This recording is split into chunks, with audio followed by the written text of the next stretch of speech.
Well, he's gay. He's gay. John Jones is gay now. Says it on Twitter. Maybe a bit. I don't know. It's difficult to say. Like, if he's getting low, I don't know what his aspirations are. He might really want to be an actor.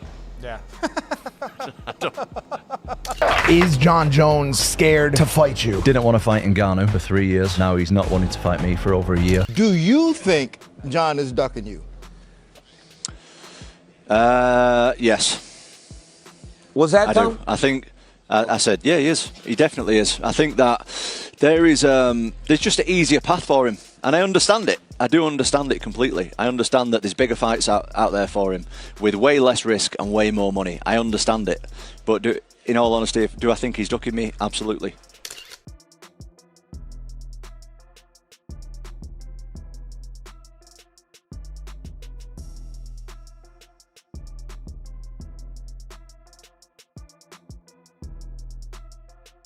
John Jones, known for his dominance in the octagon, just found himself under scrutiny and drama caused by such comments from Tom Aspinall. His past, marred by multiple failed drug tests, is being brought back into the spotlight. Aspinall's comments have reignited debates about Jones's legacy and the legitimacy of his achievements. As it stands, John Jones is rattled. Tom Aspinall said what no one else in the heavyweight division dared to, and he said it publicly. John Jones is not the GOAT. He used performance-enhancing drugs.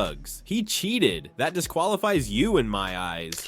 Is he the greatest? Potentially, but the way that I look at it is he has failed a couple of drug tests. To me, that rules you out of being the best of all time. Really? For me personally, yeah, I think. Does it make him a cheat?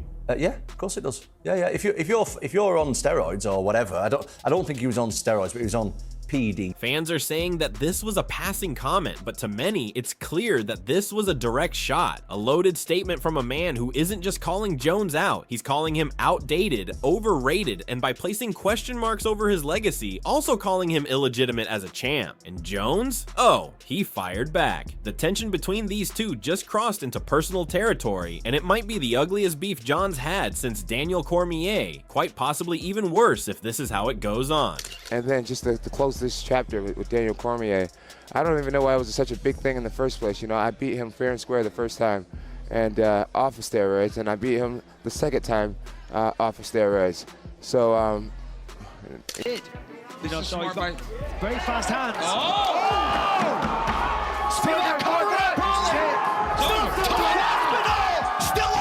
Aspinall didn't come out of nowhere. He's the interim heavyweight champ, and while the division waits endlessly for Jones to finally step back into the octagon, Aspinall is making noise, and not subtle noise. He's swinging at the king of the heavyweight division, going after the big dog himself. It all started after Aspinall publicly dismissed Jones's legacy, saying in an interview, "We're talking about a guy who's failed drug tests multiple times, and we're calling him the greatest. Come on, you don't get to be the GOAT with an asterisk next to your name." Jones caught wind of it immediately and took to Twitter, replying in classic Bones fashion, "You beat one guy and think you can talk about greatness? Keep that interim belt warm. I'll take it when I feel like it." What's making this so explosive is the deeper truth. Aspinall isn't just targeting Jones's title, he's targeting his credibility. He's going after all the claims about him being the greatest fighter of all time. This is very different from all his previous fights, and maybe this could be the first time Jones gets humbled. Not a champion. So John said I need to fight more champions, but this is the problem I've got. John is the champion, and he won't fight me.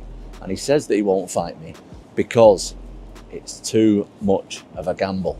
Aspinall to me is... The fans are stunned at such comments. Some praised Aspinall for saying what they've always felt. Others accused him of disrespect. But what made it unshakable was how confident he was. In another interview, Tom fueled the drama and doubled down by saying, he fought in an era where you could mask your PED use. Now, try it. See what happens. Let's be real, John Jones's name is forever linked to PEDs, from his 2016 positive test for clomiphene and letrozole to the infamous pulsing picograms of turinabol in 2018. It's not a narrative, it's history. He served suspensions, he was stripped of titles, and now a new lion is putting him on full blast for it. And the timing couldn't be worse for Jones. Injured, absent, questioned, while Tom Aspinall is active, brutal, and hungry. But the heat didn't stop there. John Jones, you don't know where you stand. Dana said it's the biggest fight in UFC history now, so Yeah, I've had enough talking about it, mate. I'm honestly bored of it. We'll see what happens. Yeah, we'll just see. I'm ready to fight whenever. When asked by the Mac Life if he'd still respect Jones as a pioneer of the sport, Tom was blunt. Respect what? The hiding, the ducking, the failed tests. That's not pioneering, that's playing the system.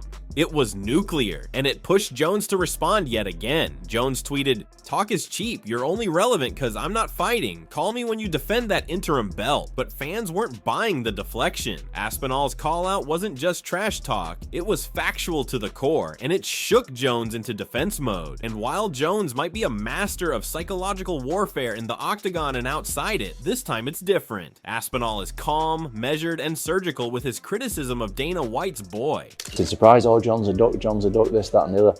John Jones ducked Francis Ngannou for 3 years.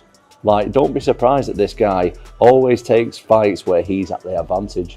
What's making this even more powerful is the reception. Journalists, fighters, and analysts are jumping in, and many are even siding with Tom. Former UFC fighter Brendan Schaub said on his podcast, "It's hard to argue with Tom. You failed drug tests. That's part of your legacy, period. And Jones, he failed multiple times." Michael Bisping added, "Tom isn't trash talking for hype. He's speaking the truth. People are uncomfortable with it because it's Jon Jones." But the most brutal quote came from Aspinall himself when asked if he feared backlash. Backlash from who? A guy who popped for steroids? Please. I'm clean, I'm active, I'm dangerous, and I'm next. There it is. That's the fight the fans want. Not just Jones versus Aspinall in the cage, but Jones versus a new era because the division has not seen a fighter like Aspinall in the longest time. Why is that? Because he isn't just setting up good storylines or dramas. He actually has a terrific knockout and finishing record speaking for him, making him the most dangerous up-and-coming fighter on the roster, all the while staying calm, humble, and collected. And right now, John's silence is louder than any comeback he could tweet.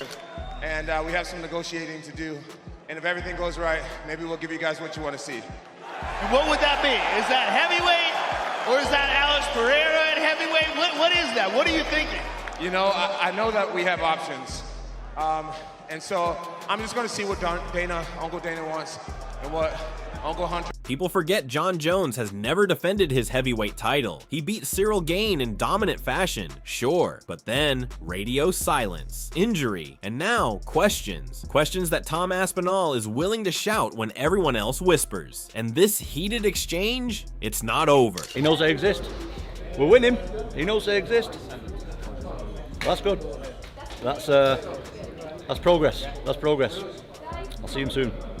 Dana White was recently asked whether Tom versus Jon will ever happen, and he replied, "It's the fight to make. Jon's legacy needs that challenge, and Tom, he's earned it. But whether Jon accepts the fight or not, the damage has already been done." In a recent interview, Aspinall didn't hold back. He doesn't want to do a face-off because that promotes a potential fight. When I ask him, "Jon, are we going to do this?" he doesn't say, "Absolutely. Let me get Stipe out of the way and we'll do it." He'll instead say, "Oh, maybe one day," because he doesn't want that quote of "we're going to fight one day." It's super smart. Jones's reluctance to commit has led to speculation. Is he ducking Aspinall? The interim champion believes so, stating, "He doesn't want any evidence anywhere of him agreeing to any kind of fight with me because he doesn't want to go back on that." The tension escalated when Jones walked out of an interview, accusing the reporter of being too close to Aspinall. Are you guys in? But hey, I'm not gonna do this interview. You don't want to do it? No, because it's gonna be an Aspinall fest. I'm not gonna. Let's go. Hey, bro, nothing personal. I see how close you guys are, and common sense tells me what type of questions I was going to get asked. So I'm just like, give it sounds good. Right. This move was seen by many as a sign of Jones's discomfort with the ongoing narrative. Some fans say that all of this is slowly getting into Jones's head, and he might actually fall to all of this built-up pressure. Aspinall was absolutely unfazed, continued his campaign, and had this to say, "Call me whatever you want, bro. He doesn't know me," Aspinall responded. "I couldn't care less." The MMA community, however, is divided. Some believe Jones is strategically avoiding a fight that could tarnish his legacy, while others think he's waiting for the right moment and, of course, bigger money. Aspinall, however, remains ready and vocal. This is a clash that could change the course of this sport and business forever, so it's not even that surprising that we're seeing such such tussles and drama before both are pushed into the octagon. So I'm not ducking Tom Aspinall. If I failed to fight Stipe, I would be ducking Stipe because we contractually have been signed up to fight over a year ago. This is Stipe's position. The Tom narrative came out of nowhere. He won a belt and now suddenly I'm ducking him. I've never had negotiations to even fight him, if this makes sense. So the fans are just ignoring it.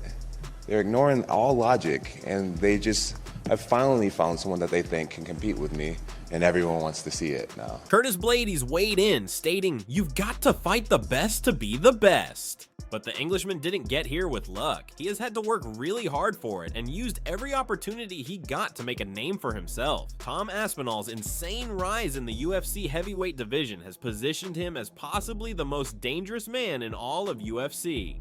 With a combination of speed, power, and technical prowess, Aspinall presents a unique threat that anyone in the octagon has yet to encounter in his storied career. Stones the shoulder, let's go, man.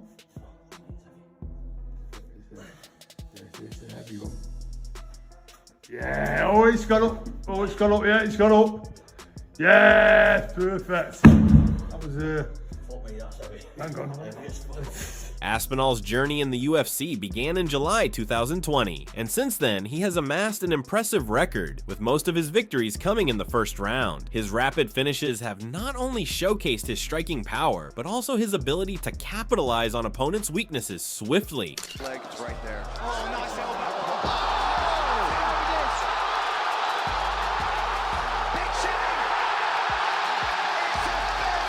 In November 2023, Aspinall captured the interim UFC heavyweight championship by defeating Sergey Pavlovich in just over a minute. He successfully defended this title against Curtis Blades in July 2024, securing another first-round knockout. These performances have solidified his status as a top contender in the division. Jon Jones, known for his strategic approach and ability to study opponents meticulously, may find Aspinall's fighting style particularly challenging. Aspinall's quick finishes mean there's limited footage for Jones to analyze, potentially hindering his usual preparation methods. Aspinall's biggest weaknesses are yet to be exposed. Moreover, Aspinall's combination of speed and power is rare in the heavyweight division. His agility allows him to close distances rapidly, while his striking power can end fights abruptly. This blend of attributes could pose significant problems for Jones, who has yet to face an opponent with such a profile in the heavyweight class. Former UFC flyweight champion Demetrius Johnson has expressed concerns about Jones facing Aspinall, stating, "Tom Aspinall has the speed, the athleticism, and the power to give Jon Jones problems. Tom Aspinall can beat him. I feel comfortable saying that." Johnson's assessment underscores the potential challenges Jones might face against a dynamic and explosive fighter like Aspinall. Despite Aspinall's impressive credentials and the anticipation surrounding a potential unification bout, a fight date with Jon Jones remains unconfirmed. This delay has led to frustration among fans and Aspinall's camp, who believe he has earned the opportunity to face the reigning champion. UFC President Dana White has assured that the fight will happen, emphasizing its significance in the heavyweight division. However, until an official announcement is made, the MMA community continues to speculate on when this high-stakes matchup will occur. In conclusion, Tom Aspinall's rapid ascent and unique skill set make him arguably the most dangerous opponent Jon Jones could face in the heavyweight division.